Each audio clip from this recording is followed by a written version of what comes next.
History पढ़ रहे थे। हिस्ट्री में मैंने कई सारी चीजें कल आपको बताई थी शुरुआत से लेकर के। ठीक। सबसे पहले प्राग ऐतिहासिक काल के बारे में, आद्य ऐतिहासिक काल के बारे में। फिर मैंने आपको बताया था कि कल जितने भी लोग थे वो लोग, आपको पता होगा, कल मैंने फिर आपको कैलेंडर के बारे में बताया था। कैलेंडर के बारे में मैंने आपको बताया कि सब मुख्यतः कई सारे कैलेंडर हैं, लेकिन ऐसा कैलेंडर जो हम लोग, जो खास तौर से हिस्ट्री में हमारा यूज जिनको पड़ेगा, वैसे कैलेंडर है पांच। सबसे पहले अगर हम लोग जानते हैं विक्रम संवत था, फिर ग्रेगोरियन कैलेंडर था। फिर अगर बात करें तो कौन सा था, शक संवत था, गुप्ता संवत था, और एक हिजरी संवत था। इन पांच कैलेंडरों के बारे में बढ़िया से जाना गया था। फिर मैंने आपको कल सीक्वेंस बता रहा था कि प्राचीन भारत के बारे में, यानी एंशिएंट इंडिया, क्योंकि हिस्ट्री तीन पार्ट में पढ़ी जाती है। एंशिएंट इंडिया, मिडाइवल इंडिया और मॉडर्न इंडिया, यानी प्राचीन भारत, मध्यकालीन भारत और आधुनिक भारत। प्राचीन भारत में मैंने आपको बताया कि प्राचीन यानी आद्य ऐतिहासिक काल का ये क्रम है, यानी जो हम लोग पढ़ते हैं ये आद्य ऐतिहासिक काल का क्रम होता है। अच्छा हाँ, एक बात और जानते रहिएगा। सुनाई दे रहा है कि 15 जून से टेट के लिए आवेदन शुरू हो जाएगा, क्योंकि न्यूज में कई जगह कटिंग थी, कट उसका था कि 15 जून से हो सकता है शुरू हो। अगर शुरू होता है तब तो ठीक है, हो सकता है शुरू ही हो जाए। तो बीच में हम लोग ऐसा भी किया जाएगा कि हम लोगों जितने भी सब्जेक्ट हैं, जैसे चाहे अब आगे चल करके हिंदी हुआ, और जो सब्जेक्ट हैं जीएस का यानी पर्यावरण का सेक्शन हुआ, इन सब की रिवीजन क्लास 10-10 15-15 दिन की इसी पे, अगर ऑफलाइन कोचिंग नहीं खुलती है तो इसी पे 10-10 15-15 दिन की ऑफलाइन क्लासेस भी, ठीक, हाँ प्रस्ताव भेजा गया है। तो अगर जैसा भी होता है रिवीजन क्लास भी पूरी चलाई जाएगी। लेकिन जब तक ऐसा कोई प्रपोजल नहीं आ रहा है तब तक आप, क्योंकि जो हम लोग इन्वायरमेंट का सेक्शन है और जो सारी चीजें हैं वो चीजें पढ़ ही चुके हैं, तो हम लोग इसको हिस्ट्री इसलिए पढ़ रहे हैं क्योंकि जो और सारे एग्जाम है, क्योंकि इसमें बहुत सारे लोग एसआई के भी लोग जुड़े हैं और सारे भी लोग बैचेस के जुड़े हैं, सुपर टेट के लोग हैं। तो उसमें हिस्ट्री का सीक्वेंस रहा, हिस्ट्री से पूछा जाता है क्वेश्चन, तो इसलिए हिस्ट्री पर टेट के बैच में बहुत कम आते हैं क्वेश्चन, इसके एक आध क्वेश्चन आ गया नहीं तो नहीं आएगा, ठीक। तो तब तक आसानी से टेट के लिए रिवीजन हो जाएगा। बाकी अदर जितने एग्जाम है उन सब में ये जरूर पूछा जाता है, तो सभी लोग पढ़ लें, किसी का नुकसान थोड़ी ना होगा, आपको जानकारी ही मिलेगी। अगर आप यूपी से रिलेटेड कोई भी एग्जाम देते हैं तो आपको पीईटी वाले एग्जाम में ये पूछा ही जाएगा। तो इससे जरूरी नहीं है कि आपको जो पेपर में आया वही पढ़िए ऐसा, क्योंकि आप वो चीजें पढ़ चुके हैं, तो ध्यान से सुनिएगा, ठीक। तो सबसे पहले आद्य ऐतिहासिक काल हम लोग पढ़ रहे थे, तो आद्य ऐतिहासिक काल में मैंने आपको बताया था कि आद्य ऐतिहासिक काल उस काल को कहते हैं जिस काल में हमारे पास सारे लिखित एविडेंस हैं, यानी जिसमें हमारे पास साक्ष्य मिलते हैं। जिसमें ऐसा काल जिसमें हमारे पास साक्ष्य मिलते हैं, उस साक्ष्य वाले काल को कहा जाता है आद्य ऐतिहासिक काल। और आद्य ऐतिहासिक काल से रिलेटेड अगर हम पहली बात कर लें तो एक ऐसा, ध्यान से सुनिएगा, और जो प्राग ऐतिहासिक काल था, उस प्राग ऐतिहासिक काल में कोई भी हमारे पास लिखित एविडेंस नहीं है।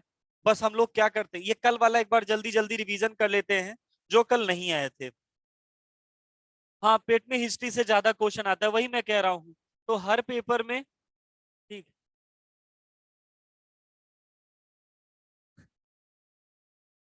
मैग्रो वन के बारे में एक बार ये मैग्रो वन क्या था, एक बार क्वेश्चन ऊपर कर दीजिए। मैग्रो वन का लड़का क्वेश्चन क्या पूछा था, मैग्रो वन का क्वेश्चन क्या था। हाँ, मैग्रो वन के बारे में कुछ बता दीजिए। तो आकाश भाई, मैग्रो वन के बारे में मैंने आपको बताया भी था, या जिनके बारे में नहीं बताया था वो सुन लें। देखिएगा, मैंने शुरुआत में ही दे बता दिया था कि वन अपने भारत में टोटल कितने प्रकार के हुए हैं। किसी भी क्षेत्र में वनों की स्थिति उनकी जलवायु पर निर्भर करती है। वहां का क्लाइमेट, वहां का वेदर किस अकॉर्डिंग, वहां की मिट्टी किस अकॉर्डिंग है, उसी के हिसाब से वहां के वन यानी वनी क्षेत्र का विस्तार होता है। कोई और ना बताए, मैं मैग्रो वन अगर बताऊंगा तो आपको कई सारी चीजें उससे रिलेटेड बताऊंगा। तो आप ध्यान से सुनते रहिए, मैग्रो वन के साथ साथ पूरा वन का टॉपिक देख लीजिए जल्दी से। देखिएगा, भारत में जो, भारत की पहली बात तो जान लीजिए जलवायु कैसी है। तो भारत की जलवायु है उष्ण कटिबंधीय जलवायु। उष्ण कटिबंधीय जलवायु, उष्ण कटिबंधीय का मतलब यह है कि अपने भारत में लगभग लगभग गर्मी का मौसम ज्यादा बना रहता है। तो भारत में जो वन क्षेत्र का विस्तार है, वो वन क्षेत्र का विस्तार मुख्यतः पांच आधार पे है, यानी पांच वन पाए जाते हैं। सबसे पहला जो वन जो अपने यहाँ पाया जाता है, एक को कहा जाता है उष्ण कटिबंधीय सदाबहार वन। कौन सा? उष्ण कटिबंधीय एवरग्रीन फॉरेस्ट। दूसरे नंबर पे पाया जाता है उष्ण कटिबंधीय पर्णपाती या पतझड़ या मानसूनी वन। उष्ण कटिबंधीय पर्णपाती या पतझड़ या मानसूनी वन।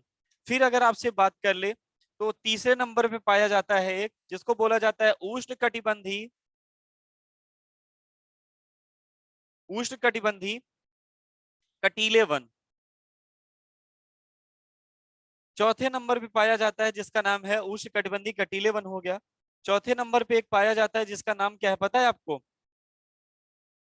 उसका नाम है एक और है पर्वतीय वन।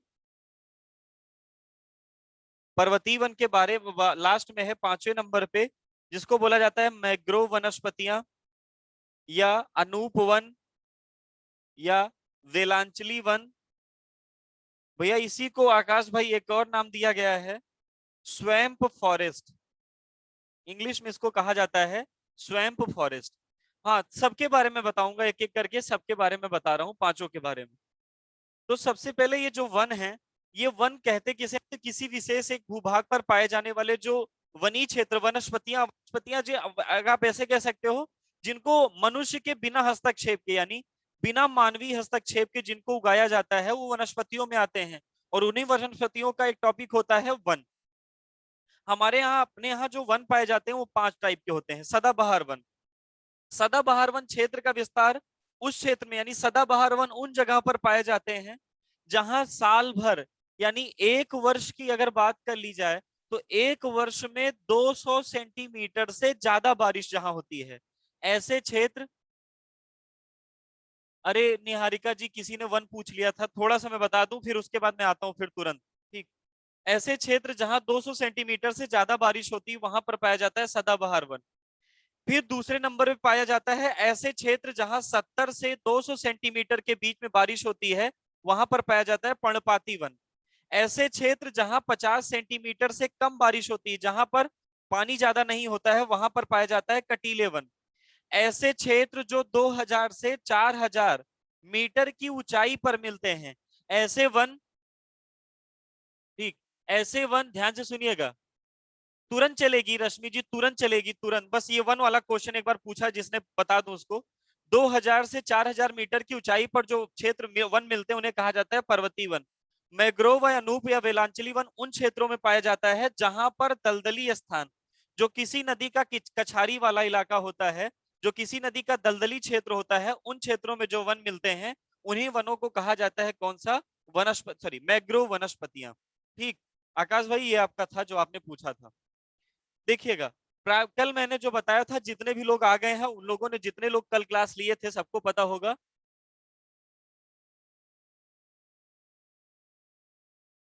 ठीक ठीक ठीक ठीक ठीक ठीक ठीक। अब से ऐसा। ठीक। प्राग ऐतिहासिक के बारे में जान लीजिए, कल जो पढ़ा था उनके बारे में ध्यान से सुनिएगा। प्राग ऐतिहासिक और ऐतिहासिक में दोनों से बस केवल इतना फर्क था, जहां पर लिखित साक्ष्य नहीं मिलते हैं उसे कहा जाता है प्राग ऐतिहासिक, जहां से साक्ष्य मिलते हैं उसे कहा जाता है आद्य ऐतिहासिक। प्राग ऐतिहासिक में जो पूरी पूरी थ्योरी है वो केवल और केवल एजम्पशन पर आधारित है, यानी पत्थरों की बनावट, पत्थरों की जो प्रयोग होते थे उन पर आधारित है। इस पत्थरों के काल के कारण इस काल को कहा जाता है पाषाण काल। और पाषाण काल में मैंने आपको बताया था इसके कितने एज हैं, तो 3 एज हैं। पूरा पाषाण काल, मध्य पाषाण काल और नव पाषाण काल। पूरा पाषाण काल से रिलेटेड क्वेश्चन आता है कि आग की खोज। ठीक। ध्यान से सुनिएगा, अगर आपसे पूछ लिया जाए कि पाषाण काल के बारे में क्वेश्चन, तो पाषाण काल के बारे में सबसे पहला मैंने आपको बताया था, क्रम अभी पढ़ लीजिए, फिर हम लोग आधुनिक भारत से शुरुआत करेंगे क्योंकि ज्यादातर क्वेश्चन जो पूछा जाता है वो आधुनिक भारत से। जोड़ मैं दूंगा यानी कहानियां जुड़ जाएंगी, आपको ऐसा नहीं लगेगा कि कौन सा क्रम है कैसा है, आपको सारी चीजें समझ में आएंगी, बस आप ध्यान से देखते रहिए। तो सबसे पहले आप हिस्ट्री का पहला टॉपिक होता है पूरा पाषाण काल, दूसरा टॉपिक होता है मध्य पाषाण काल और तीसरा टॉपिक होता है नव पाषाण काल। यानी ये पूरी थ्योरी है पाषाण काल की। पाषाण काल किस एज का टाइम पीरियड, किस एज में पढ़ा जाता है? प्राग ऐतिहासिक एज में, क्योंकि हमारे पास कोई भी चीज लिखा हुआ नहीं है। इन पत्थरों के, यानी पहले हम पत्थरों के औजार का प्रयोग करते थे, जब धीरे धीरे विकसित हुए तो हड्डियों के औजार प्रयोग किए, लेकिन मनुष्य द्वारा प्रयोग की जाने वाली जो पहली धातु थी वो थी तांबा। तो तांबे वाली जो सभ्यता आई थी उस सभ्यता को कहते हैं ताम्रयुगीन सभ्यता। और ताम्रयुगीन सभ्यता के खत्म होने के पश्चात जो पहली सभ्यता, जो लिखी हुई पहली सभ्यता जिसके हमारे पास रिकॉर्ड हैं, वो पहली लिखी हुई सभ्यता कौन सी थी? हड़प्पा सभ्यता। हड़प्पा सभ्यता के बारे में मैंने आपको कल बताया था, इसका टाइम पीरियड भी मैंने आपको बताया था।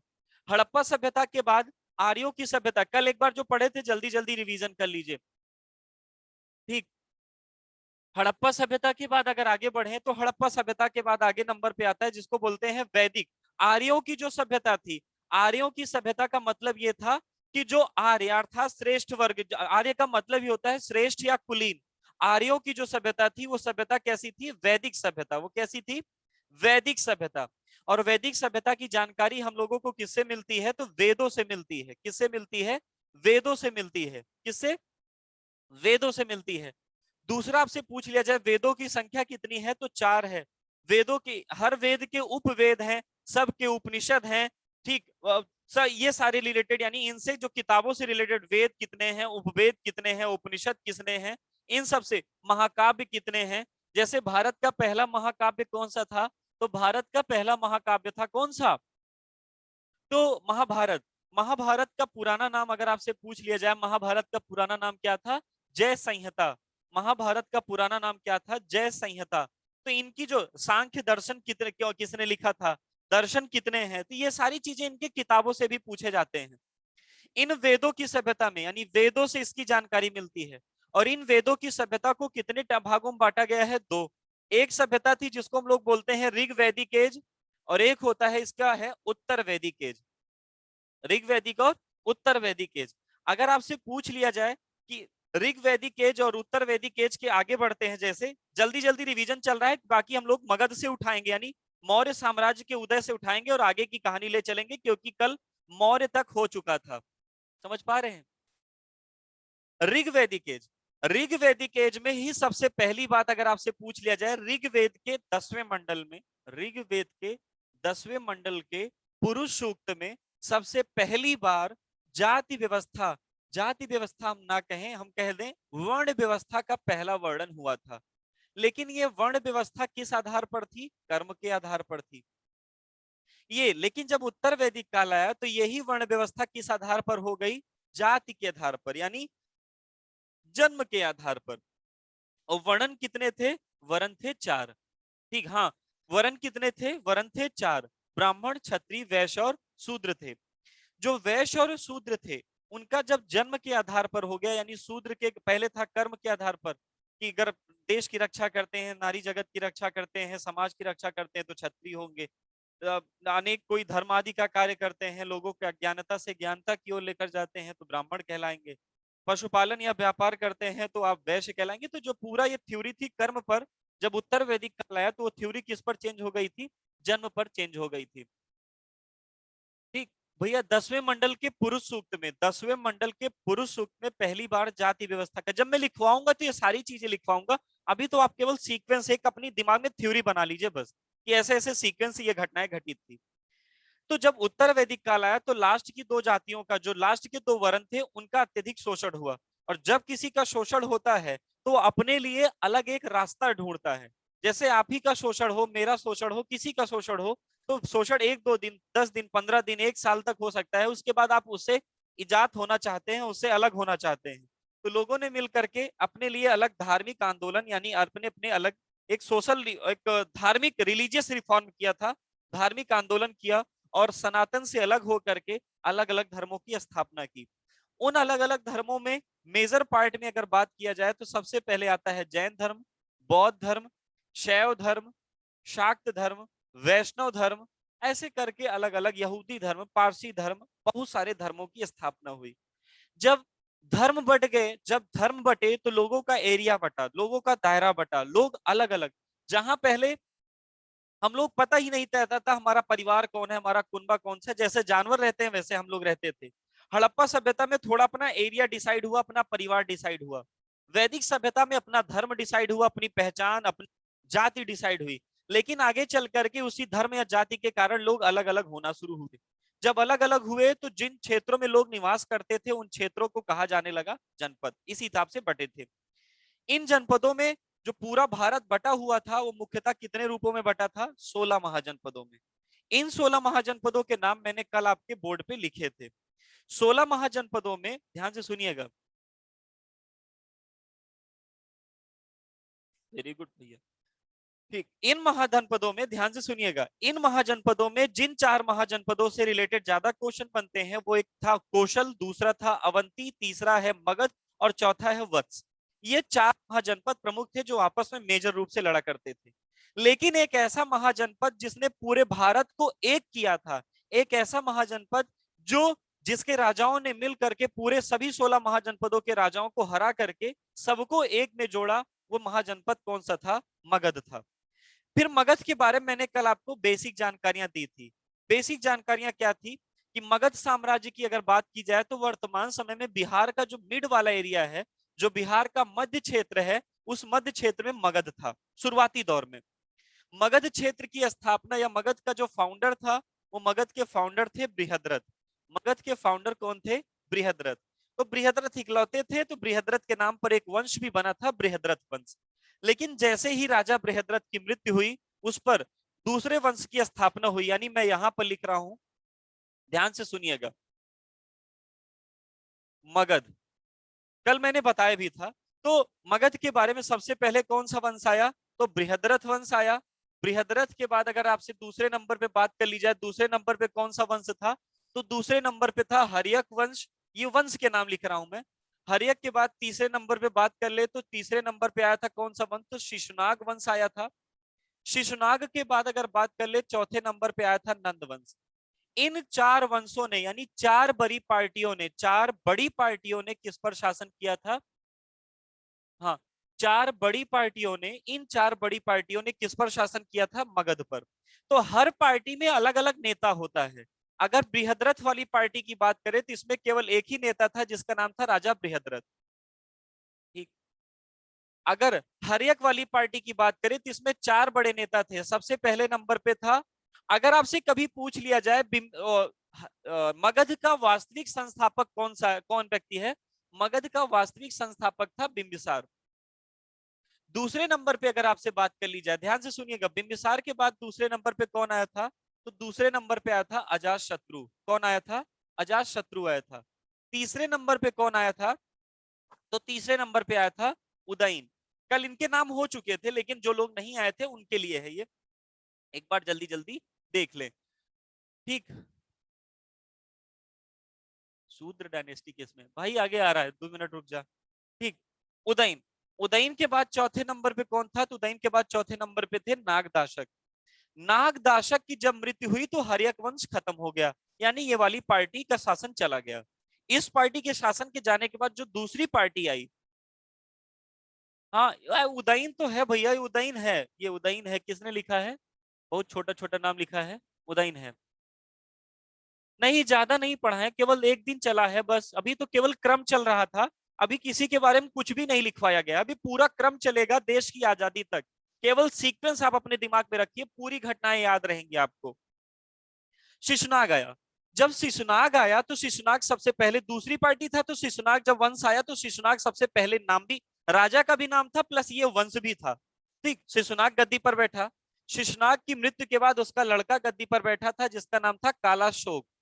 कालाशोक के बाद तीसरे नंबर पे थे जिसका नाम था नंदीवर्धन।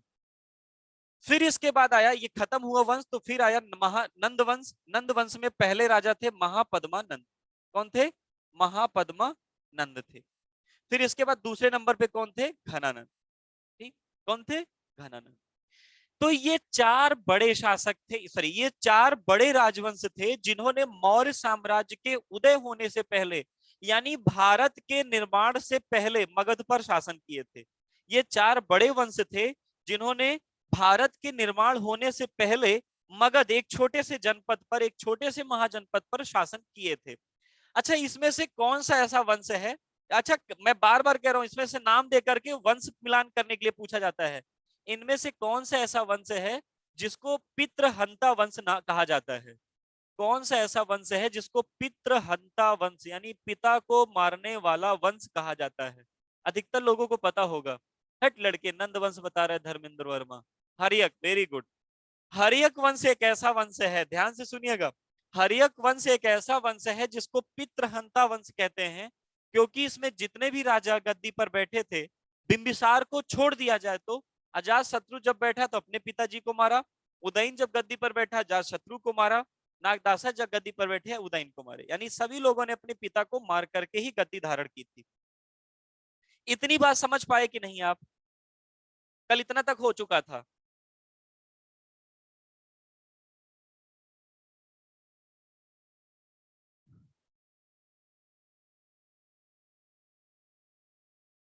क्यों मारे? पूछना पड़ेगा भैया। ठीक, बताऊंगा जब इनके बारे में बस विस्तृत कहानी चलेगी तो पूरी बताऊंगा। अब आगे एक कहानी सुनिए जो कल नहीं हुआ था, आज से सबको नया चीजें मिल रही। ठीक, ध्यान से सुनिएगा।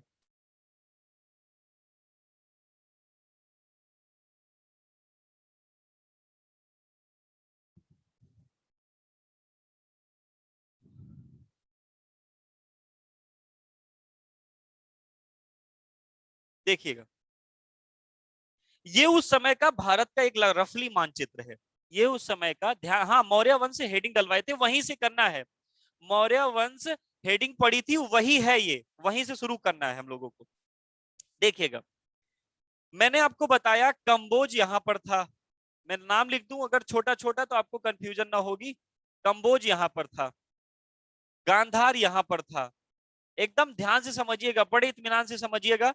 आज चीजें कंप्लीट हो जाएंगी और कल से हम लोगों की पूरी हेडिंग चलेगी, यानी आधुनिक भारत की शुरुआत होगी कल से। यूरोपीय कंपनियों का, हाँ, कल से यूरोपीय कंपनियों का आगमन शुरू होगा। ठीक, ध्यान से सुनिएगा। गांधार, आज वहां तक चलेंगे क्रम सीक्वेंस में। गांधार ये था। फिर तीसरे नंबर पे था मत्स्य, ये है अवंती, मध्य प्रदेश का इलाका। अस्मक, अंग, मगध, वज्जी, कुरु, पांचाल, सूरसेन, मथुरा वाला क्षेत्र, अयोध्या वाला क्षेत्र कोसल, मल्ल है कुशीनगर का क्षेत्र, जहां हम, ये वाला क्षेत्र है काशी, जहां हम लोग बैठे ये वाला क्षेत्र है वत्स, और बांदा वाला क्षेत्र है चेदी। ये उस समय के 16 बड़े महाजनपद थे। ध्यान से सुनिएगा। अब भारत में जब ये धर, यहां पर मगध पर किसका शासन था? तो घनानंद का।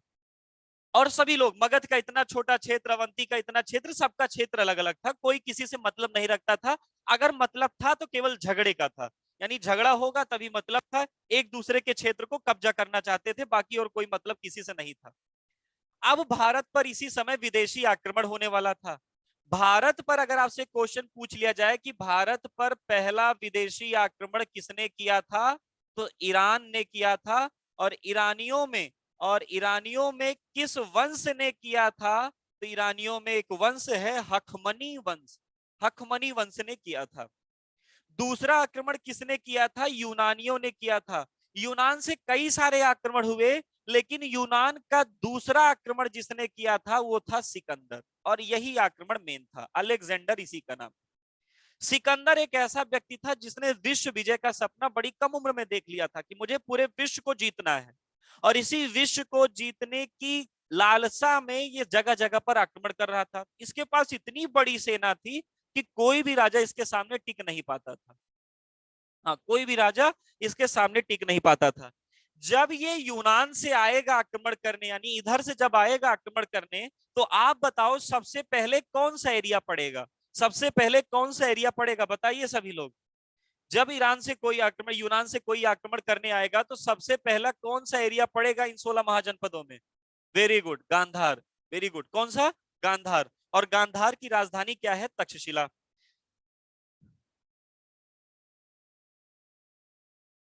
ठीक, गांधार की राजधानी क्या थी? तक्षशिला। और आपको पता होगा तक्षशिला एक विश्वविद्यालय भी था जिसके कुलपति थे, जिसके चांसलर थे आचार्य चाणक्य। आचार्य चाणक्य को जब ये बात पता चली, यानी यहां मैं लिख दे रहा हूं, आचार्य चाणक्य को जब ये बात पता चली कि कोई एक लड़का विश्व विजय के इरादे से सभी क्षेत्रों पर आक्रमण कर रहा है, तो आचार्य चाणक्य ने भारत माता को बचाने के लिए, भारतीय क्षेत्र को बचाने के लिए, सभी राजाओं को एक सूत्र में बांधने के लिए, अखंड भारत का निर्माण करने के लिए सभी महाजनपदों के पास गए, सभी महाजनपदों के राजाओं के पास गए और उनसे केवल एक ही प्रपोजल रखा कि आप लोग आपस में मत लड़िए, कोई अगर आप लोग आपस में लड़ते रहेंगे तो कोई दूसरा आएगा आप पर आक्रमण करके आपके क्षेत्रों को जीत कर चला जाएगा। लेकिन किसी ने इनकी बात नहीं मानी, और सब ने जब ना बात नहीं मानी तो देखिए गांधार से सबसे दूर पड़ेगा मगध, तो सबसे अंत में कहां पर आए थे, सबसे अंत में आए मगध पर। और उस समय घनानंद एक शासक था जो अत्यधिक क्रूर था, निर्दयी था, निष्ठुर था, केवल अपनी प्रजा को परेशान करना, उनसे जबरन टैक्स उगाही करना, यही सब काम था इसका। आचार्य चाणक्य इसके पास आए और इसके पास आकर के इसको बहुत समझाया बुझाया, लेकिन आचार्य चाणक्य की एक भी बात नहीं सुनाई। आचार्य चाणक्य की बेइज्जती करके भगा दिया। तो आचार्य चाणक्य जब यहीं से वापस लौट रहे थे तो रास्ते में एक व्यक्ति को, रास्ते में एक लड़के को उठाया, मतलब यह था उनको अपना शिष्य बनाया, उनको उसको कठोर ट्रेनिंग दी, सारी चीजें उनको समझाई, और यही लड़का आगे चल करके मगध साम्राज्य का वास्तविक स्वामी बना, जिसका लड़के का नाम पड़ा चंद्रगुप्त मौर्य। चंद्रगुप्त मौर्य ने सभी जनपदों में से लगभग लगभग जनपदों के क्षेत्रों के राजाओं को हराया और पहली बार अखंड भारत का निर्माण किया था, अखंड भारत का निर्माण किया था, अखंड भारत का निर्माण किया था। और दूसरी, अखंड भारत का निर्माण करने के बाद दूसरा काम क्या किया था, सिकंदर के आक्रमण को फेल किया था, सिकंदर के आक्रमण को आगे बढ़ने नहीं दिया। कई बार क्वेश्चन पूछा जाता है, सिकंदर की सेना ने कौन सी नदी को पार करने से मना कर दिया था, तो कौन सी नदी को पार करने से मना कर दिया था, ब्यास। कौन सी, ब्यास, ब्यास भैया, ब्यास ब्यास ब्यास। झेलम नदी के तट पर केसरी नंदन तो उसका युद्ध ही हुआ था। हाँ, झेलम नदी के तट पर तो उसका युद्ध ही हुआ था, किसके साथ, पोरस के साथ, तो वहां तक तो आ ही गया था। ब्यास नदी पंजाब बॉर्डर के पास है, उसको पार करने से मना कर दिया था।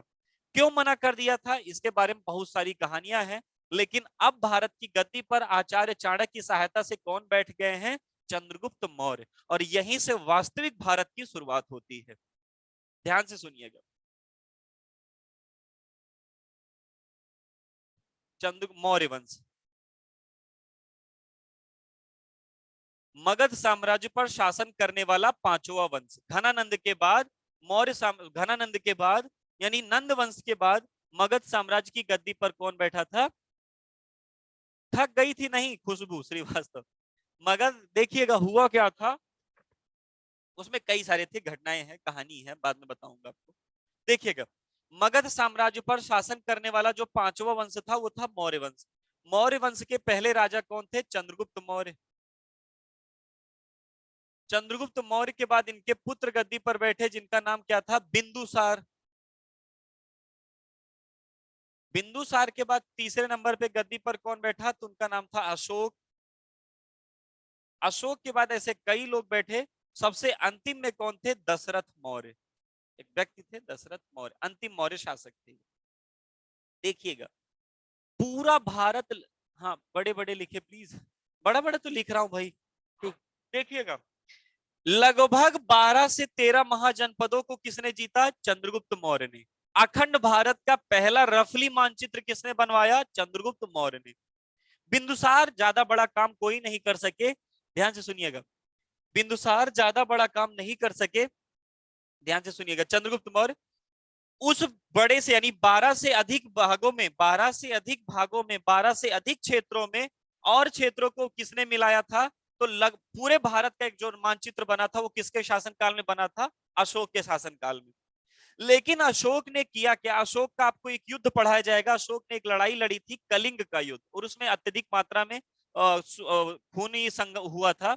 हाँ, दशरथ मौर्य थे, दशरथ, ठीक, दशरथ मौर्य थे। तो खूनी संघर्ष हुआ अशोक के शासनकाल में, और अशोक ने वहीं से अपना हथियार न उठाने का निश्चय लिया और केवल एक धर्म को आगे बढ़ाया अशोक ने, और वो धर्म कौन सा था, बौद्ध धर्म।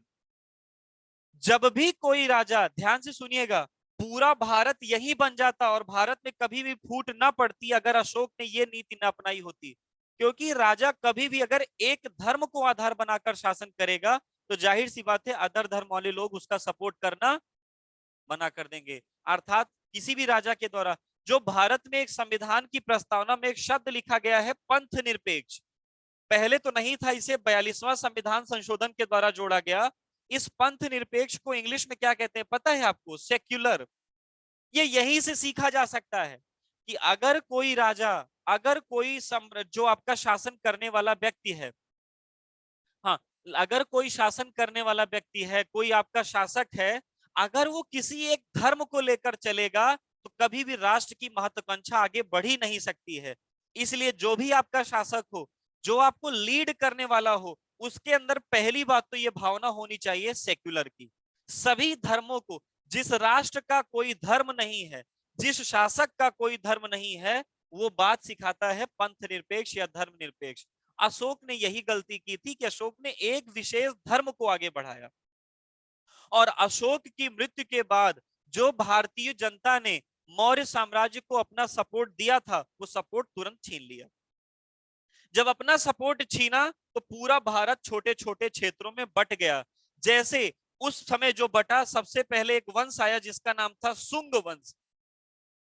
शुंग वंश बहुत इंपॉर्टेंट है। शुंग वंश के जो नेता थे वो पुष्यमित्र शुंग थे और पुष्यमित्र शुंग से उतना इंपॉर्टेंट क्वेश्चन पूजा जी नहीं बन पाता है, लेकिन हाँ निरंकुश शासक हो जाता है।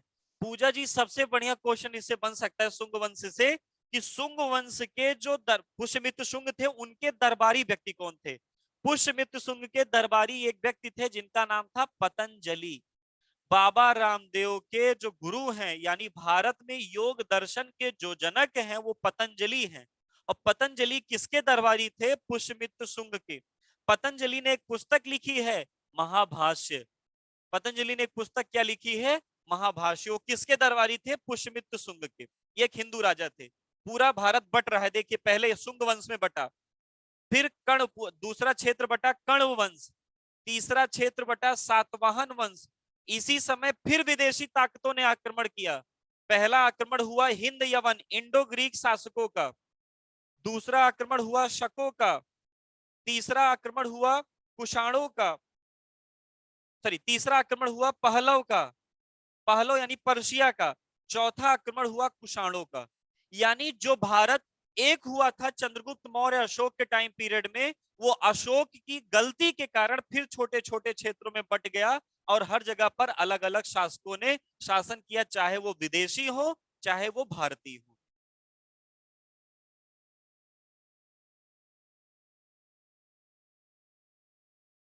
अष्टाध्यायी के पाणिनि है भैया, अष्टाध्यायी ने नहीं लिखा था, इन्होंने महाभाष्य लिखी है पतंजलि ने। अष्टाध्यायी के लेखक हैं पाणिनि, हाँ पाणिनि जी लिखे हैं।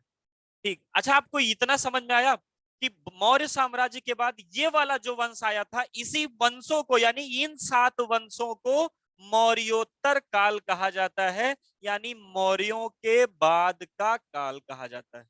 शुंग वंश, कर्ण वंश, सातवाहन वंश, हिंद यवन शासक, शक शासक, पहलव, कुषाण। जैसे हम लोग ने रुद्रदामन का नाम सुना होगा, हम लोगों ने नाम सुना होगा कनिष्क का, आपने नाम सुना होगा कि सबसे पहले शीशे के सिक्के किसने ढलवाए थे, वो सब इसी में आते हैं। अरे भैया मनुस्मृति कौन बोल रहा है? ये मनुस्मृति इन्होंने नहीं लिखी केसरी, मनुस्मृति मनु ने लिखी है। ठीक, मनुस्मृति मनु ने लिखी है। हाँ देखिएगा, सांची का स्तूप की मरम्मत करवाया था, हाँ वही सब चीज है। देखिएगा, मगध साम्राज्य का 5वां वंश था मौर्य वंश, जिसने विदेशी आक्रमण यानी सिकंदर के आक्रमण को विफल किया, पूरे भारत को एक किया। उनके बाद गद्दी पर बैठे चंद्रगुप्त मौर्य के बाद बिंदुसार, बिंदुसार के बाद अशोक। लेकिन अशोक की कुछ गलतियों के कारण, अशोक की कुछ नीतियों के कारण जो जनता का सपोर्ट था उनके प्रति, वो सपोर्ट खत्म हुआ और जगह जगह इसका फायदा दूसरे लोगों ने उठाया। ठीक, हाँ, इसका दूसरे लोगों ने उठाया। ठीक, दूसरे लोगों ने उठाया और भारत कई छोटे छोटे क्षेत्रों में बट गया, जैसे शुंग वंश, कर्ण वंश, सातवाहन वंश, हिंद यवन शासक, शक, पहलव और कुषाण। ये सीक्वेंस से हैं, इनका क्रम नहीं गड़बड़ है। इतनी बात समझ पा रहे हैं कि नहीं आप भैया? समझ पा रहे हैं कि नहीं आप लोग?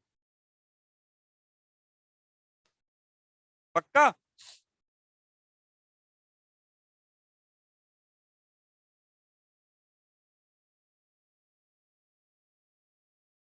चलिए अब आगे आगे बढ़ते हैं। जब ये तो था उत्तर भारत का, जैसे मैंने मानचित्र अभी जो बनाया था, अगर उसको मानचित्र को एक बार फिर से देख ले, तो ये जो पूरा मानचित्र बना था, इधर तो नहीं बन पाया, मानचित्र बनता है अच्छा, इधर नहीं बन पाया। ये पूरा क्षेत्र था लगभग लगभग उत्तर भारत का। ये पूरा जो वंश मैंने बनाया है लगभग लगभग उत्तर भारत का, गुजरात, महाराष्ट्र और उसके बाद छत्तीसगढ़, अभी के प्रेजेंट समय की बात कर ले तो उत्तर भारत का पूरा रीजन था। उसी समय दक्षिण भारत में, उसी समय जिस समय इधर मौर्योत्तर काल चल रहा था, उसी समय दक्षिण भारत में दक्षिण भारत का स्वर्णिम युग चल रहा था, जिसको बोला जाता है संगम काल। यानी मौर्योत्तर के बाद तुरंत पढ़ा जाता है दक्षिण क्षेत्र का संगम काल। देखिएगा दो चीजें हैं, अगर कभी आपसे पूछ लिया जाए संगम वंश क्या है और संगम काल क्या है, दोनों में बड़ा डिफरेंस है। संगम वंश और संगम काल में बहुत बड़ा डिफरेंस है। संगम वंश जो पहले, संगम काल जो है वो दक्षिण भारत क्षेत्र पर शासन करने वाला एक काल था, एक टाइम पीरियड था। हाँ, सुंग वंश दोहरा दे पहले।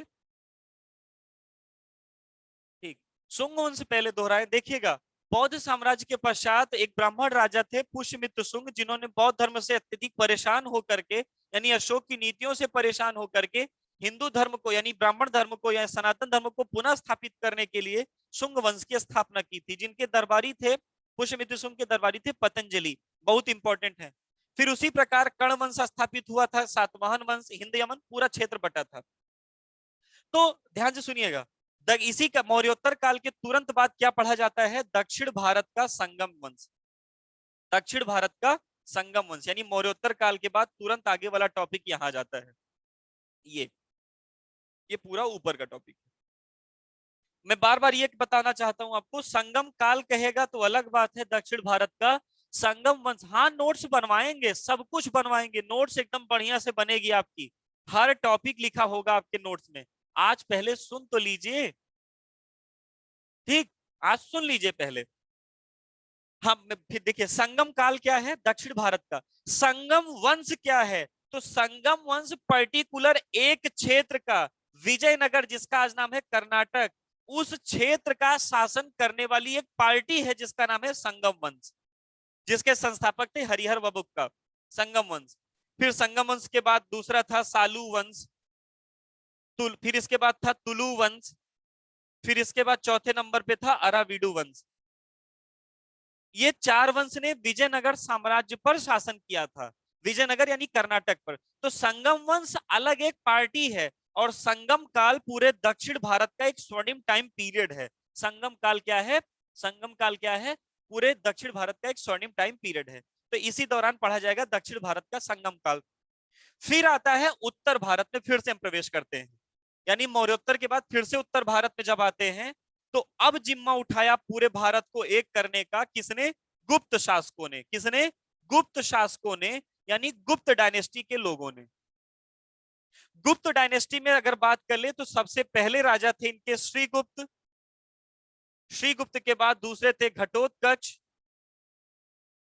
फिर थे कौन से, श्रीगुप्त, श्रीगुप्त के बाद घटोत्कच, और घटोत्कच के बाद अगर आपसे बात कर ले तो चंद्रगुप्त प्रथम, जिन्होंने कल मैंने बताया था जिन्होंने गुप्त वंश चलाया, सॉरी गुप्त संवत चलाया था, चंद्रगुप्त प्रथम यही है। फिर इसके बाद आए थे समुद्रगुप्त, जिनको भारत का नेपोलियन कहते हैं, जितने भी युद्ध लड़े थे कभी हारे नहीं थे समुद्रगुप्त। फिर इसके बाद रामगुप्त, बहुत थोड़े से टाइम पीरियड के थे। फिर चंद्रगुप्त सेकेंड, जिनके दरबारियों को नवरत्न कहा जाता था, विक्रमादित्य की उपाधि धारण किए थे, और इन्हीं के दरबार में कालिदास, धनवंतरी, वराहमिहिर, बहुत सारे खटकर पर बहुत सारे लोग इनके दरबारियों में थे। ऐसे फिर इसके बाद वो थे कुमारगुप्त।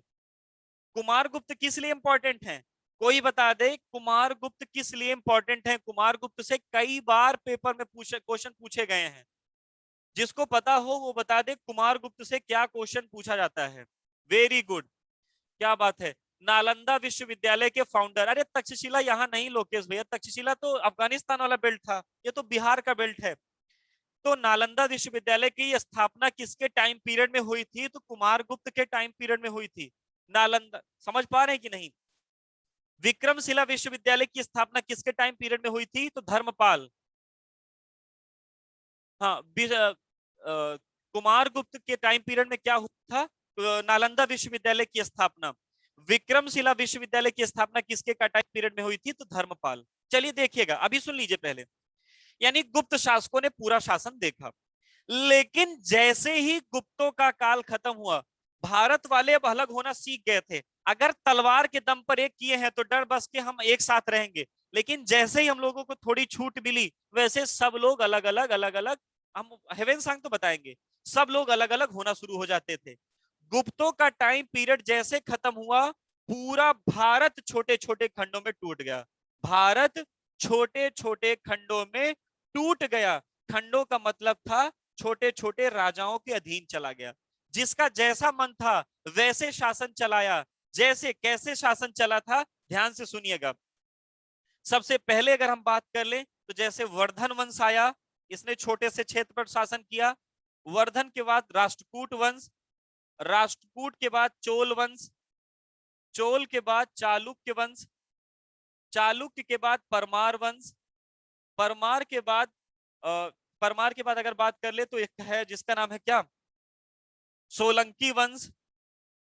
सोलंकी वंश के बाद अगर बात कर ले पाल वंश, फिर उसके बाद वल्लभी का मैत्रक वंश। हर क्षेत्र में अलग अलग राजा, अलग अलग राजाओं के अपने अपने काम, अपने अपने क्षेत्र। समझ पा रहे कि नहीं? और पूरा भारत जो छोटे छोटे खंडों में टूटा, जो पूरा भारत छोटे छोटे खंडों में टूटा, जैसे प्रतिहार वंश, प्रतिहार वंश, प्रतिहार के बाद ऐसे ही और बात कर ले, अलग अलग ऐसे छोटे छोटे कई सारे राजवंशों में पूरा भारत खंड, चोल हो गया, पल्लव हो गया, चालुक हो गया, ठीक। फिर अगर आपसे राष्ट्रकूट हो गया, सोलंकी वंश हो गया, वर्मन वंश हो गया, फिर सेन वंश हो गया, पाल वंश हो गया, चौहान वंश हो गया। चौहान थोड़ा इंपॉर्टेंट है, चौहान वंश हो गया। यानी हर क्षेत्र में अलग अलग राजाओं का शासनकाल आ गया।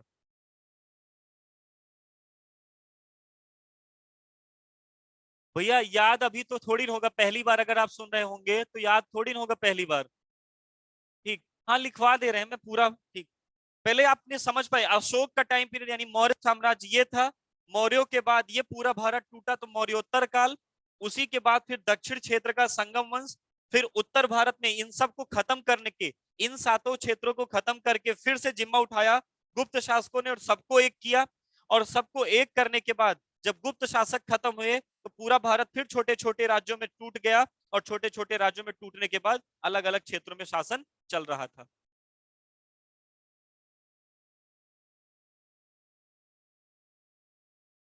अस्कंदगुप्त भी है बीच में, अस्कंदगुप्त भी रहेंगे आगे चल करके। घोड़ों के आक्रमण को पराजित करने का श्रेय अस्कंदगुप्त को ही है। तो कई सारे राजा रहेंगे, अभी तो यहाँ पूरा बोर्ड आ नहीं पाया था, इसलिए मैंने केवल नाम बताए हैं बड़े बड़े। इतना समझ पाए कि नहीं आप? अरे यार क्लियर नहीं दिख रहा है, कैमरे क्वालिटी के कारण है, मैं क्या बताऊं। चलिए, कहाँ तक लिखे थे कल, कहाँ तक लिखे थे मैं वो आगे बताऊं फिर। कल कहाँ तक लिखे थे आप?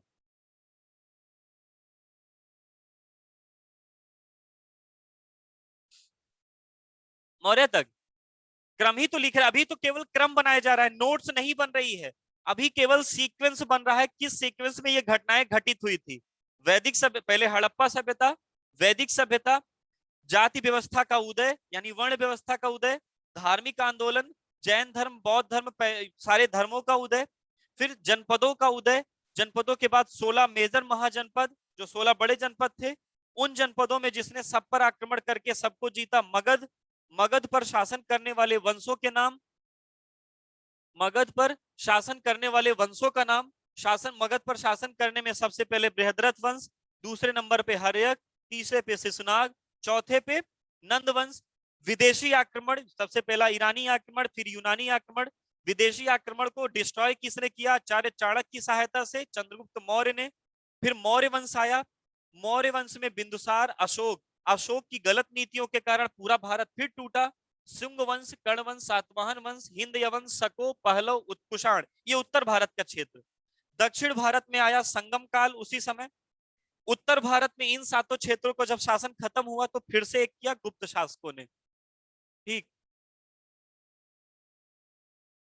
अभी कुछ नहीं लिखवाया गया, हाँ अभी कुछ नहीं, एक बार फिर से रिवीजन करेंगे। पहले सीक्वेंस सही बताइए, वही तो कर ही रहे हैं दिव्या जी, पहले सीक्वेंस ही बता रहे हैं, लेकिन आधे ज्यादा लोग बार बार इसी रिपीट करवा दे रहे हैं। आप एक बार जो भी आपको दिख रहा है, थोड़ा बहुत क्लियर दिख रहा हो, जूम करके कैसे भी आप एक बार स्क्रीनशॉट ले लीजिए, जो छोटा छोटा लिखा है जो भी चीज है, आप उसका स्क्रीनशॉट ले लीजिए। यहां तक कि यहां तक कि यानी भारत के छोटे छोटे खंडों में टूटने तक की घटना को ही पढ़ा जाता है प्राचीन भारत में। भारत के छोटे छोटे खंडों में टूटने तक की घटना को पढ़ा जाता है प्राचीन भारत में। प्राचीन भारत में सबसे पहले है पाषाण काल।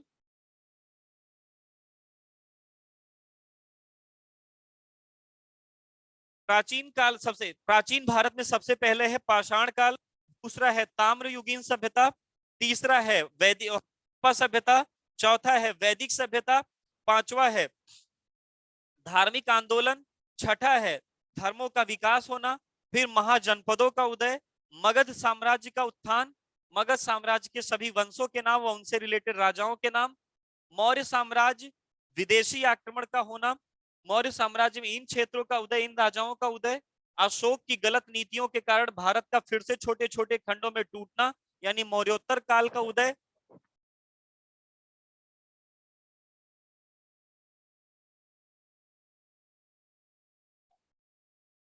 ठीक, मौर्योत्तर काल, फिर दक्षिण क्षेत्र का संगम काल, फिर उत्तर भारत का, फिर उत्तर भारत में गुप्त शासकों का उदय, गुप्त शासकों के पतन के बाद भारत में छोटे छोटे राजाओं का उदय। समझ पाए कि नहीं आप इतना? शांति का प्रसार भले किया था लेकिन एक धर्म को आधार बनाकर किया था ना। शांति का प्रसार भले किया था लेकिन एक धर्म को आधार बनाकर किया था, इसलिए गड़बड़ हुआ था कम।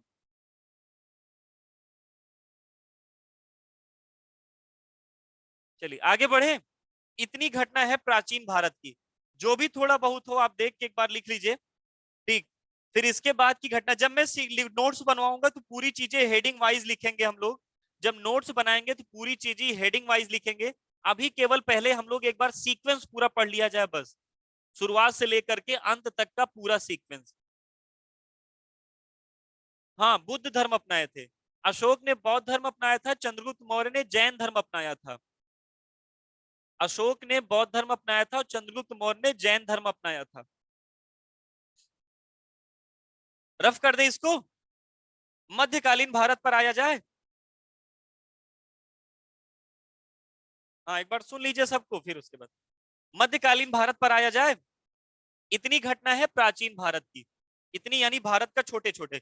अब यहीं से हम लोग मध्यकालीन भारत का उत्थान कराएंगे, यानी पूरा भारत जगह जगह टूटा हुआ है, अब उसी टूटे हुए क्षेत्र से कैसे मध्यकालीन भारत की यानी कैसे भारत में इस्लामिक ताकतों का विस्तार हुआ, कैसे इस्लामिक शक्तियों का विस्तार हुआ, वो सारी चीजें हम लोग जानेंगे।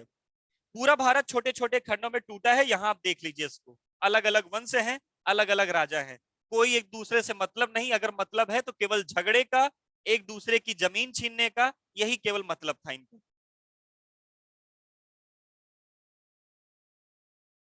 हाँ सबके बारे में सुनाएंगे, एक एक राजा के बारे में सुनाएंगे। हाँ काला शोक अलग है और अशोक अलग है।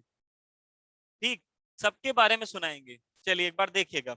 अब बात आती है मध्यकालीन भारत यानी मिडाइवल इंडिया की।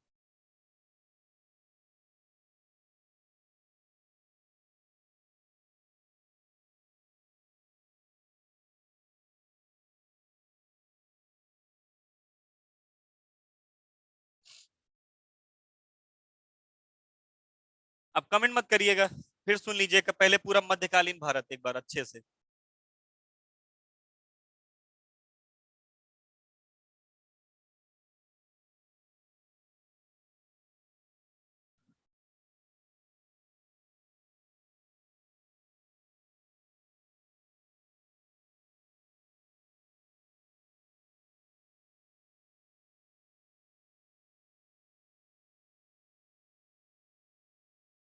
देखिएगा,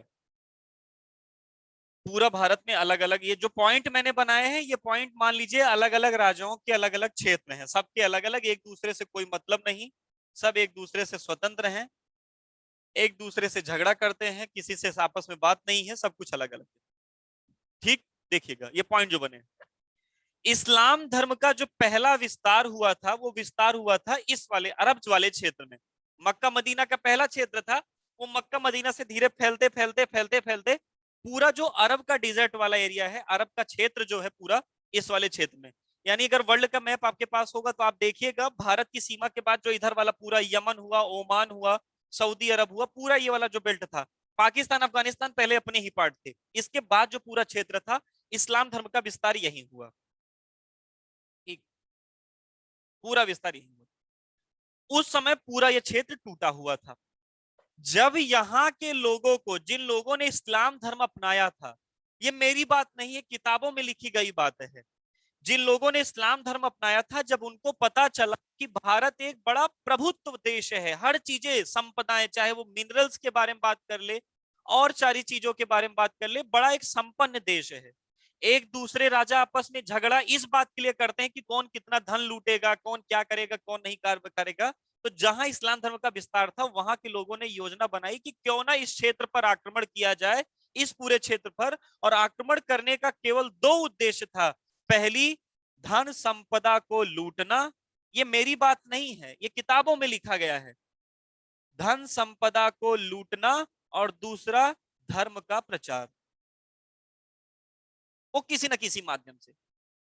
इन दो कारणों से यहां के क्षेत्र वालों ने इस क्षेत्र पर आक्रमण किया। ठीक, कोई लिखेगा नहीं, अब सॉरी कमेंट मत करिएगा, ध्यान से सुनिएगा तभी समझ में आएगा। इस क्षेत्र से, यानी अच्छा, यहां के लोग इस आक्रमण को विफल कर सकते थे, लेकिन क्यों नहीं कर पाए? क्योंकि सब आपस में लड़ते हुए थे। ध्यान से सुनिएगा, अरे मोहम्मद गजनबी भी नहीं है भैया। यहाँ के लोग आक्रमण को विफल कर सकते थे लेकिन नहीं कर पाए। क्यों नहीं कर पाए? क्योंकि सब आपस में लड़ रहे थे। सोलंकी, प्रतिहार, राष्ट्रकूट, चोल, चालुक्य, वर्मन, सब अलग अलग थे, सब एक दूसरे से झगड़ा कर रहे थे। जो भारत पर पहला विदेशी आक्रमण हुआ, सॉरी पहला इस्लामी आक्रमण हुआ, वो पहला इस्लामी आक्रमण किसने किया था?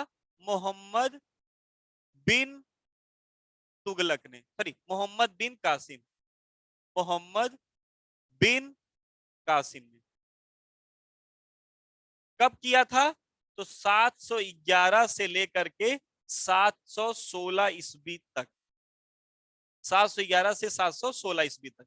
अच्छा, जो भी आक्रमण करेगा, आप कबड्डी खेलिए तो आपको पता होगा, ध्यान से सुनिएगा। ठीक, आप कबड्डी खेले होंगे, ध्यान से सुनिएगा, आप कबड्डी खेले होंगे तो आपको पता होगा कबड्डी में जब भी खेला जाता है तो जो व्यक्ति दूसरी तरफ, मान लीजिए एक पार्टी इधर है दूसरी पार्टी इधर है, तो जो पार्टी इधर दूसरे तरफ गया होता है, दूसरे की पाले की तरफ गया होता है, वो किनारे वाले व्यक्ति को मारना आसान होता है कि बीच वाले व्यक्ति को मारना आसान होता है? आप बताइए, कबड्डी में बीच वाले व्यक्ति को पकड़ना आसान होता है कि किनारे वाले व्यक्तियों को? भी अरे लोकेश भैया, तो आप तो बड़े बलशाली हैं, फिर तो बीच वाले व्यक्ति को पकड़ के चले आओगे। ठीक, लोकेश सही आदमी है तो बीच वाले को पकड़ के आएगा। अरे बीच वाले को पकड़ने जाओगे दोनों तरफ से घेर लेंगे, बहुत मारेंगे, फिर सांस तुम्हारी टूट जाएगी। वैसे ही किनारे वाले को मारना आसान होता है। मोहम्मद बिन कासिम ने जो आक्रमण किया था वो पहले किनारे वाले क्षेत्रों पर किया था। किनारे का मतलब वो बेल्ट जो इस क्षेत्र से लगती थी। पहला आक्रमण जो हुआ था सिंध क्षेत्र पर, मुल्तान पर, पेशावर के आसपास। ठीक, मुल्तान, सिंध, पेशावर, यहीं के आसपास क्षेत्रों में आक्रमण हुआ। किसने आक्रमण किया था? यानी भारत पर पहला जो इस्लामिक आक्रमण हुआ था, पहला इस्लामी आक्रमण किसने किया था? मोहम्मद बिन कासिम ने, पहला इस्लामी आक्रमण। ध्यान से सुनिएगा, बड़ा मजा आएगा आपको कहानी सुनने में। ये तो इस्लामी आक्रमण पहला किसने किया? मोहम्मद बिन कासिम ने। ठीक, मोहम्मद बिन कासिम ने आक्रमण किया, कुछ 716 तक शासन भी किया, जहां पर, ध्यान से सुनिएगा, ठीक,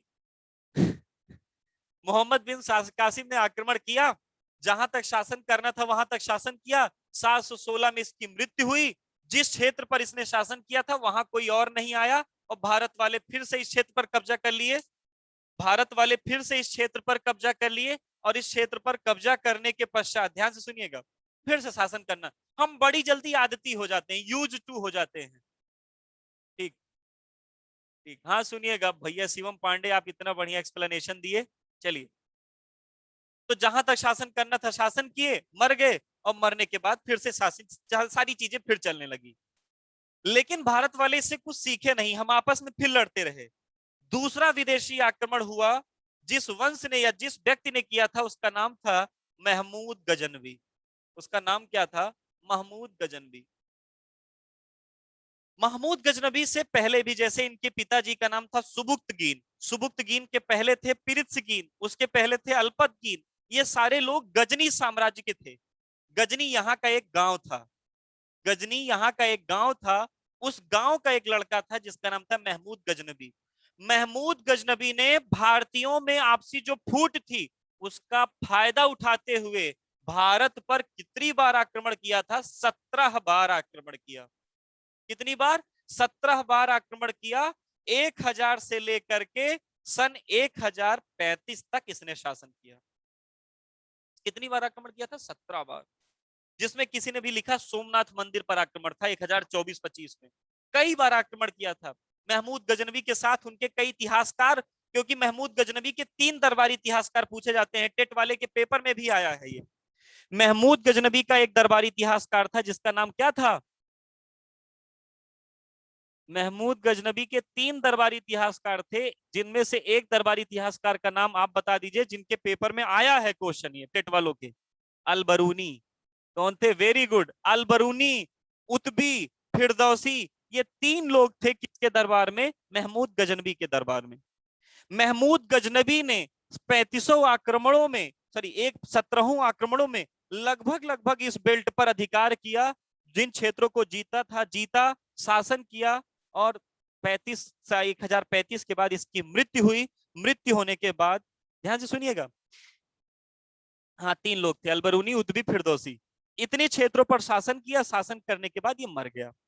हम लोग फिर से आपस में लड़ना शुरू किए और इसके क्षेत्र पर फिर से एक दूसरे की बल्ली बांधना शुरू कर दिया। हम आप भारत वाले बल्ली जड़ी बहुत जल्दी बांध देते हैं, तो फिर से लड़ना शुरू कर दिए, फिर से अलग अलग क्षेत्रों में शासन हो गया।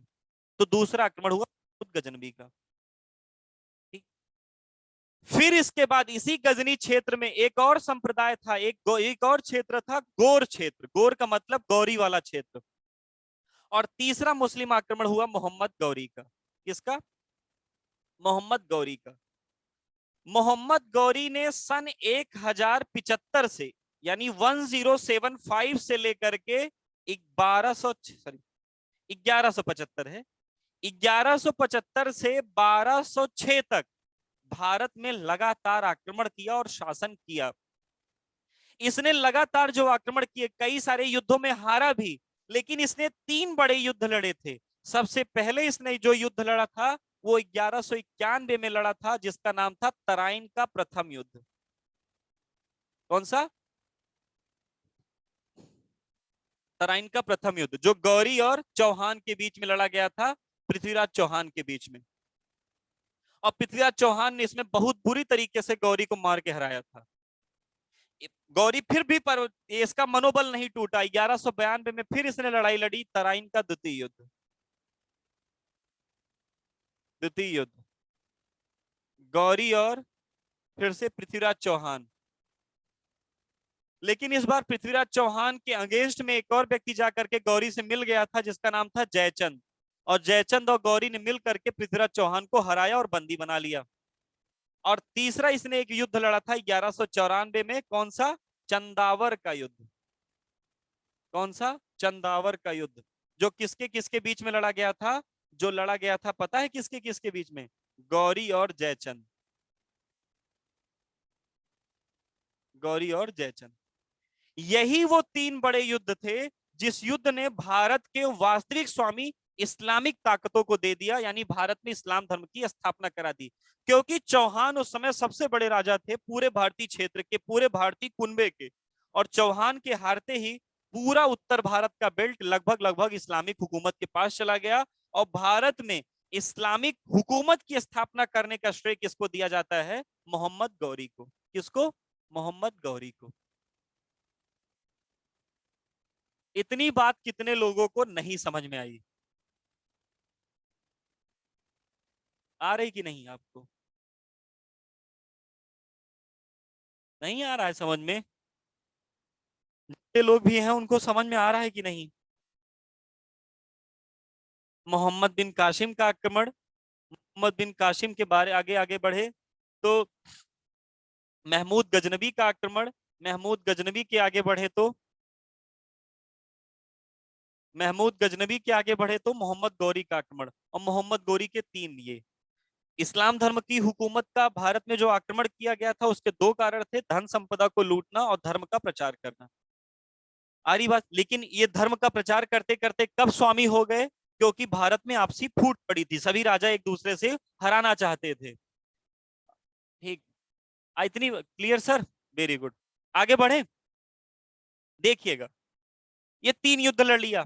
तीन युद्ध लड़ने के बाद जब इसकी जीत सुनी हो गई तो ये इस पूरे उत्तर भारत का स्वामी बन गया। इस पूरी बेल्ट का, ये भारत का मैप है और ये लगभग लगभग इस बेल्ट का स्वामी बन गया, पूरी इस बेल्ट का,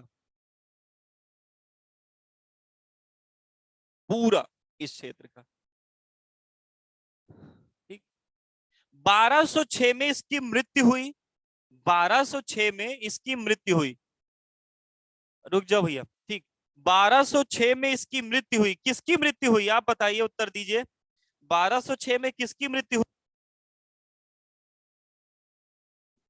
मोहम्मद गौरी की।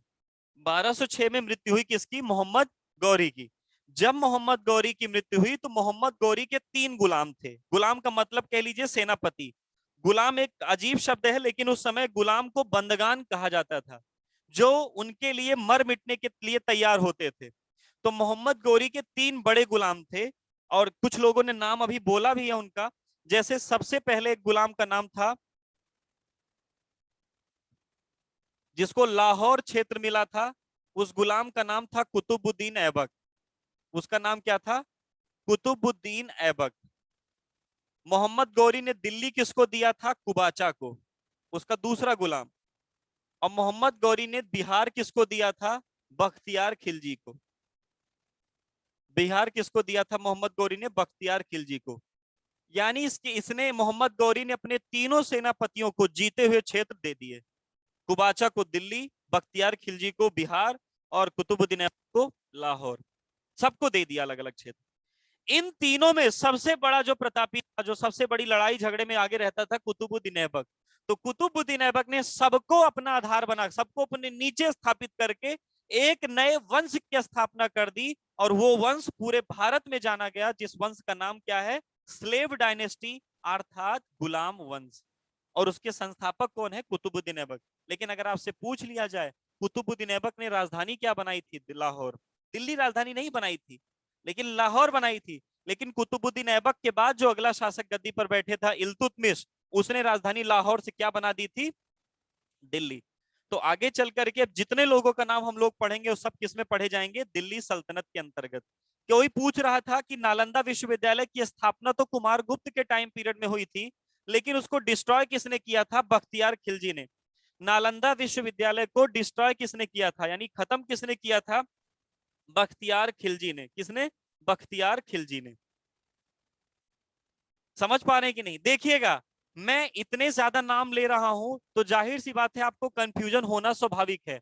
आज आप एक कहानी जैसे सुनते हैं, पूरी कहानी सुनते रहेंगे, अपने दिमाग में एक माइंड मेकअप बना के रखेंगे। अगर आपने पहले कभी भी पढ़ा होगा तो बहुत अच्छा लग रहा होगा आपको सुनने में। ठीक। ठीक। दिल्ली मिला था कुबाचा को, दिल्ली मिला था भैया कुबाचा को। कौन पूछा है ये? सोनाली जायसवाल। दिल्ली मिला था कुबाचा को। ठीक। तो आप ये जानते रहेगा। अब कुतुबुद्दीन ऐबक द्वारा गुलाम वंश की स्थापना और इसके बारे में जानेंगे। पहला मुस्लिम आक्रमण किसने किया? मोहम्मद। सफल आक्रमण, पहला मुस्लिम सफल आक्रमण किसने किया? मोहम्मद बिन कासिम। दूसरा सफल आक्रमण महमूद गजनबी। तीसरा किसने किया? तीसरा किसने किया? मोहम्मद गौरी। समझ पा रहे हैं ना? मजा आ रहा होगा। जी सर, अच्छा लग रहा है पढ़ने में पहले। बहुत बढ़िया।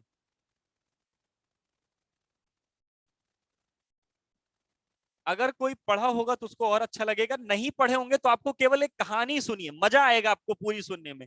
हिस्ट्री बहुत अच्छा सब्जेक्ट है, मजा आता है। अगर आपको कहानी सुनने में मजा आता होगा तो ये भी सुनने में बहुत मजा आएगा, और मेरे हिसाब से सबको कहानी सुनने में मजा आता है। देखिएगा, दिल्ली सल्तनत, दिल्ली हुकूमत, गुलाम वंश सबसे पहला था, जो कुतुबुद्दीन ऐबक ने 1206 से शुरुआत किया था और 1290 तक ये चला था। कई सारे शासक इसमें गद्दी पर बैठे। सबसे पहले अगर बात कर ले, तीसरा किसको दिया था, वो उसको दिया था, क्या नाम था, बख्तियार खिलजी को बिहार दिया था।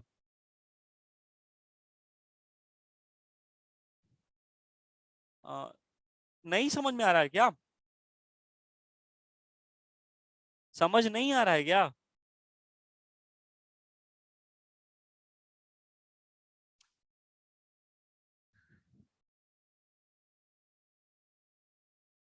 हाँ एक बार बताइए, जितने लोगों को, जिसको नहीं आ रहा है वो भी लिखे, जिसको नहीं आ रहा है वो भी लिखे। देखिए, अगर नहीं पढ़े होंगे तो जाहिर सी बात है दिक्कत होगी, इतने सारे नाम आपको सुनने को मिलेंगे तो आप कंफ्यूज जरूर होंगे। लेकिन कंफ्यूजन इस बात की नहीं है कि आपको नहीं, मजा अगर आ रहा होगा तो आपको जब लिखवाया जाएगा तो और मजा आएगा इसको लिखने में, क्योंकि सबके बारे में आप जान रहे होंगे।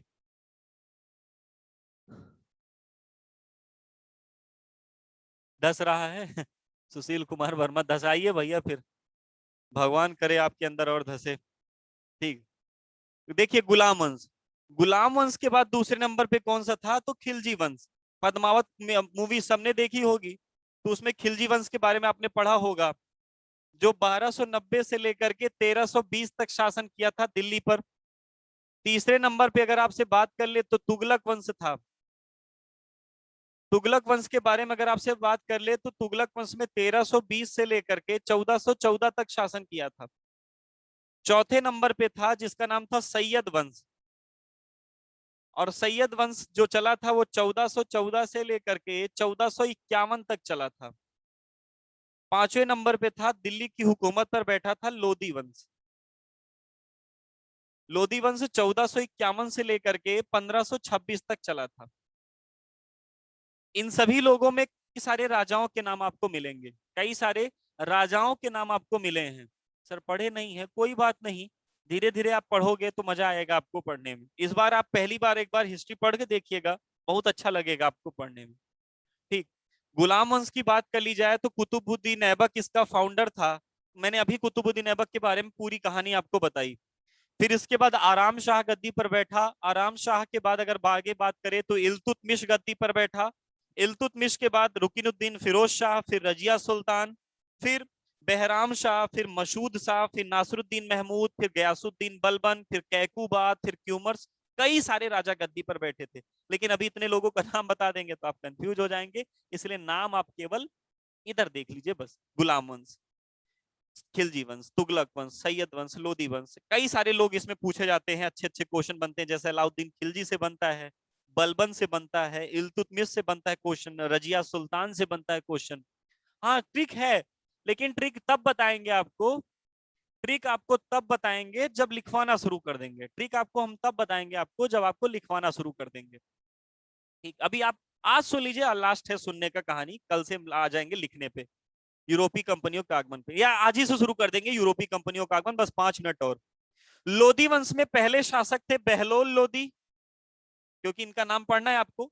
दूसरे नंबर पे थे सिकंदर लोधी। आगरा प्रांत की स्थापना किसने की थी, सिकंदर लोधी ने। आगरा को राजधानी किसने बनाई थी, सिकंदर लोधी ने। फिर इसके बाद थे इब्राहिम लोधी। जब इब्राहिम लोधी गद्दी पर बैठा था, यानी ये भारत है और भारत में इब्राहिम लोधी शासन कर रहा था, उसी समय एक और विदेशी व्यक्ति, उसी समय एक और इस्लामिक कम्युनिटी का व्यक्ति, उसी समय एक और मुस्लिम व्यक्ति भारत पर आक्रमण करने का स्वप्न देख रहा था, और उस व्यक्ति का नाम था जहीरुद्दीन मोहम्मद बाबर। बाबर भी भारत आया, और बाबर ने भारत में 4 बड़ी लड़ाइयां लड़ी। इब्राहिम लोदी के साथ इसने पहली लड़ाई लड़ी थी, पानीपत का पहला युद्ध। इसमें कई सारी बाबर के बारे में कहानी सुनेंगे और मजा आएगा आपको। कहानियों से बाबर से भी क्वेश्चन बन सकते हैं, एसएससी वाले पेपर में बनते हैं, उत्तर प्रदेश वाले में भी पूछा जा सकता है बाबर से अच्छे अच्छे। गाजी की उपाधि, मिर्जा की उपाधि, गाजी और मिर्जा और कलंदर, इन तीन उपाधियों को लेकर के बाबर से कई बार क्वेश्चन बने हैं। गाजी, मिर्जा, 1206 से 1290, 1290 से 1320, 1320 से 1414, 1414 से 1451 और 1451 से 1526। ठीक ठीक। तो इब्राहिम लोदी, इब्राहिम लोदी के साथ बाबर ने पहली लड़ाई लड़ी 1526 में, पानीपत का प्रथम युद्ध 1526। फिर दूसरी लड़ाई बैक टू बैक लड़ी थी इसने मेवाड़ के शासक से, जिनका नाम था राणा सांगा। उनसे लड़ा था कौन सी, खानवा का युद्ध। किसने लड़ा था, बाबर ने ही। इसी में पहले इस बात इन्होंने जिहाद का नारा दिया था, जिहाद क्या है वो भी यही समझेंगे हम लोग जब पढ़ेंगे इसको। फिर इसके बाद तीसरा था मेदिनी राय से इसका लड़ाई हुई थी, चंदेरी का युद्ध, और चंदेरी का युद्ध हुआ था 1528 में। चौथे नंबर पे इसने एक लड़ाई लड़ी थी जिसका नाम था घाघरा का युद्ध। घाघरा एक नदी है, ऐसा युद्ध बाबर ने लड़ा था जो जल व थल दोनों में लड़ा गया था, तो घाघरा का युद्ध 1529। चार बड़ी लड़ाइयां लड़ी और चारों लड़ाइयों में जीता। तो जाहिर सी बात है जब ये जीतेगा तो पूरे भारत में अब दिल्ली सल्तनत, यानी जो दिल्ली हुकूमत थी, वो ट्रांसफर हो जाएगी बाबर को। और बाबर जिस डायनेस्टी से बिलोंग करता था उस डायनेस्टी को कहा जाता था मुगल डायनेस्टी। उस डायनेस्टी को क्या कहते थे, ठीक, उस डायनेस्टी को क्या कहते थे, मुगल डायनेस्टी। ठीक, उस डायनेस्टी को क्या कहते थे, हाँ, पान खा चल, वेरी गुड। ठीक, पान खा घर चल, ये वाला कई जगह पर ट्रिक फेमस है, मैं और भी दूसरी बताऊंगा आपको। ठीक। तो बाबर ने जिस डायनेस्टी को संभाला उस डायनेस्टी थी मुगल, यानी दिल्ली सल्तनत के बाद दूसरी क्षेत्र किसको चला जाएगा, मुगल को। देखिएगा आप लोग सभी लोग, जो पुराना हम लोग अभी पढ़े थे ना, भारत छोटे छोटे क्षेत्रों में टूटा था, उन सारे छोटे छोटे क्षेत्रों को इन राजाओं ने जब शासन किया तो सबको जीत करके अखंड भारत फिर बना दिया था। जब वो जो छोटे छोटे क्षेत्र थे, वो छोटे छोटे, जैसे मैंने बताया था नहीं था, राष्ट्रकूट, पल्लव, चोल, चालुक्य, परमार वंश, ये छोटे छोटे जो मैंने बताए थे, उन सब को जीत करके इन लोगों ने पूरा एक बना दिया था। और यही हैंड ओवर किसको हो गया, बाबर को। तो इसके बाद जो वंश पढ़ा जाएगा वो कौन सा वंश पढ़ा जाएगा, मुगल डायनेस्टी। इतनी बात समझ पा रहे हैं कि नहीं आप, इतनी बात समझ पा रहे हैं ना, पक्का। चलिए, गुलाम खिलजी, तुगलक, सैयद लोदी, जो आपने सुना होगा सैफ अली खान और करीना कपूर खान का जब लड़का हुआ था, जो तैमूर नाम रखा गया था, वो तैमूर नाम के बाद बड़ा विवाद उठा था। वो विवाद उठने का कारण यही था क्योंकि तैमूर नाम का एक विदेशी व्यक्ति भारत पर आक्रमण किया था, जिसके कारण भारत में सैयद वंश स्थापित हुआ था। वो सैयद वंश क्यों स्थापित हुआ था वो भी जब पढ़ेंगे तो मैं बताऊंगा आपको। ट्रिक से अच्छे आप बहुत बढ़िया समझाते हैं, थैंक यू राहुल भाई। तैमूर लंग, हाँ, वेरी गुड। दूसरा युद्ध कौन सा बताया आपने, दूसरा युद्ध खानवा का था, दूसरा युद्ध खानवा का था। चलिए देखिएगा, दिल्ली सल्तनत के बाद भारत में स्थापित हुआ मुगल। दिल्ली सल्तनत के बाद कौन स्थापित हुआ, मुगल। देखिएगा, मुगल में सबसे पहले आए बाबर। चलिए ठीक है, बाबर ने 4 साल लड़ाई ही लड़ी और अगले साल मर गया, तो उतनी कोई इसका टाइम पीरियड ज्यादा था नहीं, बाबर 1526 से 1530 तक। तो केवल इसने जिन राजाओं को पराजित किया, यानी राजाओं को परेशान किया और राजाओं से क्षेत्र को जीता। हाँ, ठीक, राजाओं से क्षेत्र को जीता, जैसे इब्राहिम लोदी को, राणा सांगा को, और ये जिनका नाम था मेदिनी राय को, ये बहुत सारे लोगों को इसने केवल हराया। बाबर के बाद दूसरा उनका लड़का गद्दी पर बैठा जिसका नाम था हुमायूं। हुमायूं बेचारा 1530 से शासन किया इसने 1540 तक, और 1540 में इसको भगा दिया शेरशाह सूरी ने भारत से बाहर। यानी इसी के बीच में भारत में आया शेरशाह सूरी का वंश, सूरी वंश जिसको बोलते हैं। लेकिन हुमायूं 1555 में फिर वापस लौटा, 1556 में बेचारा मर गया। तो हुमायूं भी उतना काम आगे नहीं बढ़ा पाए, ना तो किसी को परेशान किया, खुद परेशान रहते थे बेचारे, तो ज्यादा परेशान कर नहीं पाए। इसके बाद आया हुमायूं का लड़का जिसका नाम था अकबर। क्या नाम था? अकबर। अकबर के बारे में आपने सुना होगा, कई सारी इसने नीतियां अपनाई थी, किसी को परेशान नहीं करता था, ये है वो है, बहुत सारी कहानियां आपने सुनी होगी, और कुछ कहानियां सही भी हैं, तो ना किसी को इसने परेशान किया नहीं। फिर इसके बाद चौथे नंबर पे आया जिसका नाम था, इसका लड़का वही जहांगीर, अनारकली वाला चक्कर, ठीक। 1605 से लेकर के 1627 तक, बीच में थोड़ा सा नूरजहां का भी टाइम पीरियड है, इसी में इंक्लूड है। फिर इसके बाद जहांगीर का लड़का था शाहजहां। आपको पता ही होगा भारत में स्थापत्य कला का स्वर्णिम युग, स्थापत्य का मतलब बिल्डिंग क्षेत्र में, बिल्डिंग मटेरियल क्षेत्र में स्वर्णिम युग अगर किसी को कहा जाता है शाहजहां के टाइम पीरियड। अगर आपसे पूछ लिया जाए कि भारत में चित्रकला का स्वर्णिम युग किसके टाइम पीरियड को कहा जाता है, तो जहांगीर को, जहांगीर के काल को चित्रकला का स्वर्णिम युग कहते हैं, ठीक। अगर अगर आपसे पूछ लिया जाए कि स्थापत्य कला का स्वर्णिम युग क्या था, तो शाहजहां के 1627 से 57 तक।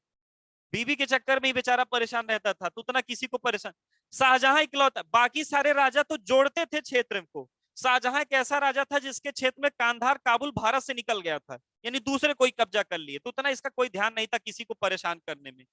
लेकिन पांचवें के बाद छठे नंबर पे आया औरंगजेब।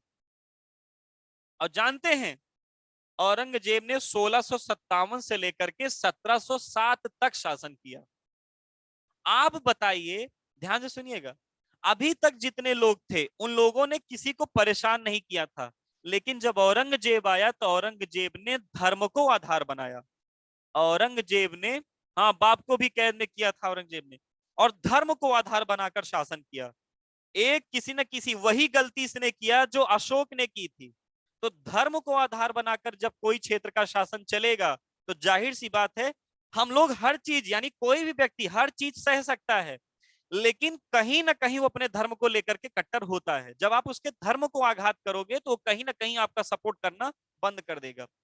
जो भारत के लोग या जो भारत के राजा, छोटे छोटे क्षेत्र, सब डर के सहमे हुए बल के आधार पर किसी न किसी कारण से पूरा भारत जो एक हुआ था, औरंगजेब तक तो ठीक था, औरंगजेब की मृत्यु के बाद पूरा भारत फिर से अलग होना शुरू हो गया।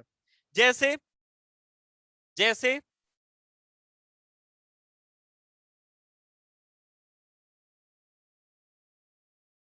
देखिएगा, जैसे सबसे पहले बंगाल अलग हो गया। बंगाल में मुर्शीद कुली खां का नाम सुना होगा आपने, तो बंगाल अलग कर लिया उन्होंने, ठीक है। ठीक, बंगाल अलग हो गया। इधर शिवाजी के नेतृत्व में मराठा अलग हो गए, इधर हैदर अली के नेतृत्व में मैसूर अलग हो गया। मैसूर के बाद इधर सिख साम्राज्य अलग हो गया, सिख गुरुओं के नेतृत्व में, क्योंकि सिख गुरुओं को इन लोगों ने बहुत परेशान किया था। जितने भी सिख गुरु थे, चाहे गुरु, अगर हम बात करते गुरु जी, जो पांचवें गुरु थे कौन थे? गुरु अर्जुन देव जी। नौवें गुरु थे गुरु तेग बहादुर जी। और 10वें गुरु थे जिनका नाम था गुरु हाँ, गुरु क्या नाम था? गोविंद सिंह जी। इन सिख गुरुओं को इन शासकों ने बड़ा परेशान किया था, तो सिखों ने अलग हो गए। सिख के बाद राजपूत अलग हो गए। वो राजपूत जो मुगलों के, यानी अकबर की पत्नी जो थी जिनका नाम था क्या, अकबर की पत्नी जिनका नाम था जोधाबाई। जोधाबाई का यहाँ राजपूत घराने से ही तो बिलोंग करती थी। राजपूतों का और मुगलों का घरेलू संबंध हो गया था, घरेलू का मतलब रिश्तेदारी का संबंध था।